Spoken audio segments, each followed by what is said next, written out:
the basketball Vols, they don't just beat Ole Miss, they hammer Ole Miss. And Ole Miss was number 5 in the nation. And some guy named Jonas. Wow. Do we have a superstar in the making? Let me get your thoughts on the message board and from Caleb Calhoun on the basketball Vols on Saturday night. I got to watch that right before an AC/DC tribute band, in case you were wondering. Took the misses out. But your thoughts on Tennessee beating Ole Miss? They sure seemed thunderstruck. How many AC/DC references can I work in here? I don't know. Let's see. Because we're not on a highway to hell if I do. All right. So what did you think of the basketball Vols beating Ole Miss? It was, so you have to take it with a grain of salt. Ole Miss was 22, by the way. Tennessee was 5. Either Ole Miss was undefeated. So let's be fair. They were undefeated. Ron was on the show last week and questioned how good they actually were. And Ron Slay was, and he was right. I think this was more about Ole Miss playing a very easy schedule. Tennessee treated Ole Miss like Ole Miss's coach had allegedly treated his wife. And okay, I'm sorry. That's a horrible joke. That was a horrible joke. But the point, and I misspoke, Tennessee number 5. They look like the number 5 team in the nation. The number 5 team in the nation should beat the number 22 team in the nation pretty handily, right? Yes, they should. But Ole Miss was undefeated. So I think the story of the game is this: a few things. Jonas Aidoo, whatever you think about Ole Miss, whether or not they're overrated, their strength is their interior presence. Jamarian Sharp and Musa Cease, they have 2 7-footers out there. One who's like 7'5", plus they have a couple 6'8" like bangers down low. And what does Jonas Aidoo do against that group? He goes 24 and 10, and almost all of his points are inside the circle, which is a big deal to me, to be able to out-muscle you inside the circle. What does that do? That clears it up for everybody else. Zakai Zeigler, 17 points, 10 assists.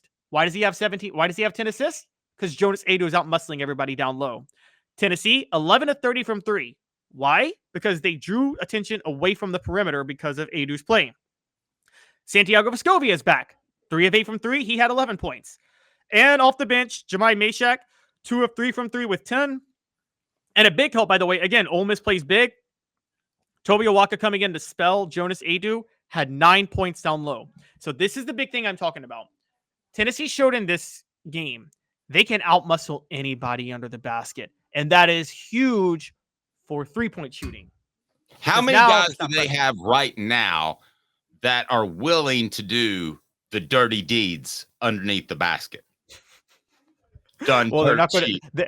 They won't be done cheap because there's some NIL money. Before NIL money, it was done dirt cheap. Who are the guys that are willing to do the dirty Rod deeds? Slade did those dirty deeds dirt cheap.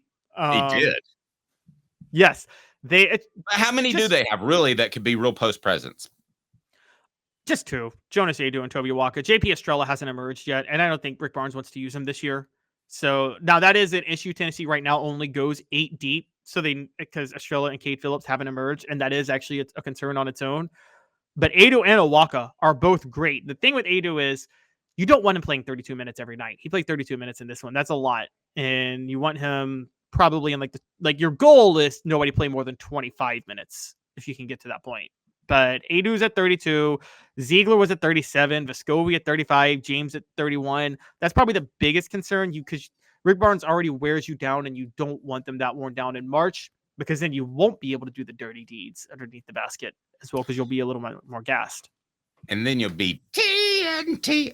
Brought to you by Andy Mason, AndyMasonRealEstate.com. Go to AndyMasonRealEstate.com. Over 40 years of experience, best service, best prices in the biz, AndyMasonRealEstate.com. So who's Tennessee's most important player right now? Not in terms of the bubble wrap player like Cooper Mays, but in terms of they have a higher end than we think.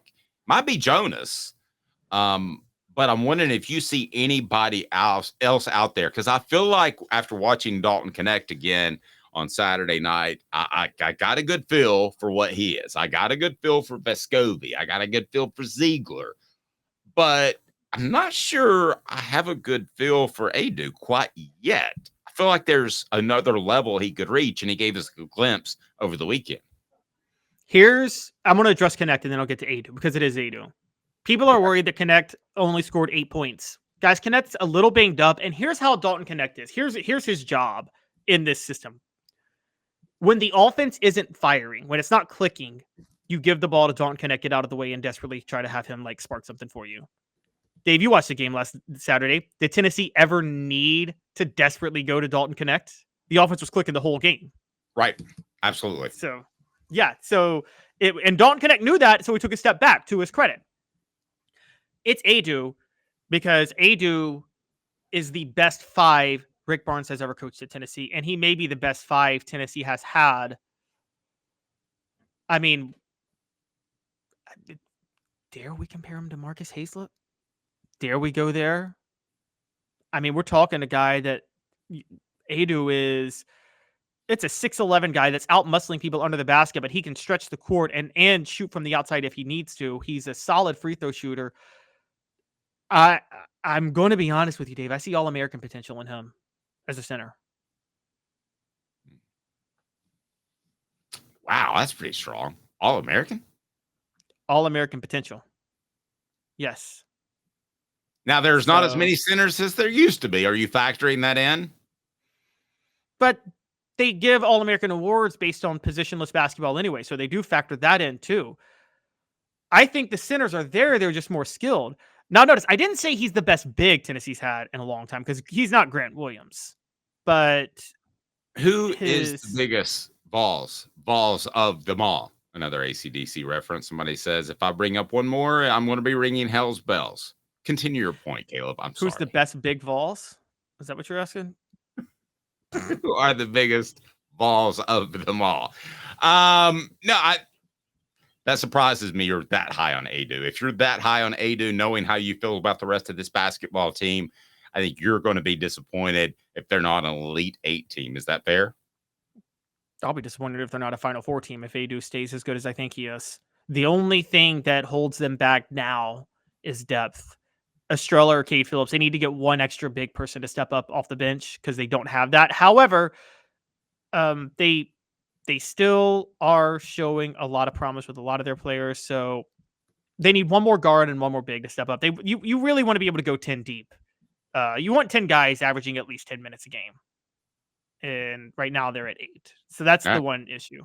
So, Mississippi State on Wednesday. Have you seen a line on that game yet? What does Vegas think of the Vols? Be sure to hit that like and subscribe button. Turn the notifications on. I'm curious what line may be out there. I'm curious because Tennessee and the voting will come out today. Do they move up from 5? It's quite possible. But you got a line on State for me? Right now, I do not have a line Vegas spread. I don't think that's out yet. It does look like money line is out right now for basketball, and that seems to suggest that that was January of last year. No line is out. College basketball is not like college football. The lines come out like a day of or something like that. So there's no lines. But Mississippi. So let me ask you this: next step, what would you like to see Tennessee do? Knecht has been struggling a little bit later. Somebody messaged that in the message board. Is that something that Tennessee needs to address? Is that a concern? What do you want Tennessee to do before that state game? No, Knecht was not struggling on Saturday, guys. Knecht was very efficient. He was 50% from the field. He's coming off an injury, and Tennessee's offense was clicking so much that I don't think Tennessee really cared to use him as much as they could have. So I don't think that's a concern. Mississippi State is a very good test for them because, again, they play big. They have a 6'10" senior forward who is 270, another 6'7" forward at 220, both of whom are major presences under the basket, and they are a defensive team. They give up 63 points per game. They play the style of ball, Dave, that I say can't go far in the NCAA tournament, but can give you fits if you care, if you're an offensive team. And so this will at least test Tennessee's offense. And they don't shoot the ball well from 3 at all. They have no outside shooting. So I whatever the under is, guys, take it because we know Tennessee is not. Tennessee's not able to put together consistent offensive performances under Rick Barnes. They never have been able to. And Mississippi State has no offense and plays all defense. And so that's going to be kind of the big thing. And you know what's funny about Ole Miss is that I think because Lane Kiffin's there, you just enjoy beating them in basically anything, don't you? I don't care if it's baseball or anything. It's just nice to beat Ole Miss nowadays, where they weren't any sort of rival, and they're not now. But the fact that Lane Kiffin's there, you'll like to hit him up pretty hard, right? Yeah, but and then the golf ball incident 2 years ago just makes you feel a certain way about Ole Miss even more. But guys, let's be honest. Okay, if any school between the two has the right to hate the other one, has Ole Miss still gotten over Peyton Manning going to Tennessee? I don't think they'll ever forgive Tennessee for that one. Probably not. Yeah. Did you see Lane Kiffin, by the way, tweeting away pictures of the beach and come to the sip? Did you see that? I did not see him doing that. Was his unless his wife is on the beach with him? I'm not so sure I want to see him on the beach. No, I'm not sure. Excuse me, his girlfriend. No. They were just pictures of the beach and a yoga studio. So I don't know what exactly. And then there's another one where he's apparently out hunting with his dog. He is a Twitter machine, but they are the most random tweets of all time. If you go to the Oxford isn't close to the beach. It's not like you take a weekend trip to the beach. No, it's not. It's not. And also, again, it's definitely not the Mississippi beaches, is it? Those beaches are nasty. I don't know. Who's been to the Mississippi beaches? I'm not. You have, and they're gross. The towns, the area is beautiful, and it's not beautiful. The area is awesome. It's just a lot of fun. Okay, it's a hidden gem of America, but you're not there to go to the beach. Put it that way. And so it's not like Alabama or Florida where you're spending more time on the beach. Yeah. Lane Kiffin is. Oh, Lane. He is a great Twitter troll, though. I told you guys. I mean, yes, he's actually become less trollish. I don't know. He's been trolling great the last year. Okay. Well, but as far as the way he's been previously, I think he's a little less trollish. But we would be trolled if we were talking about him.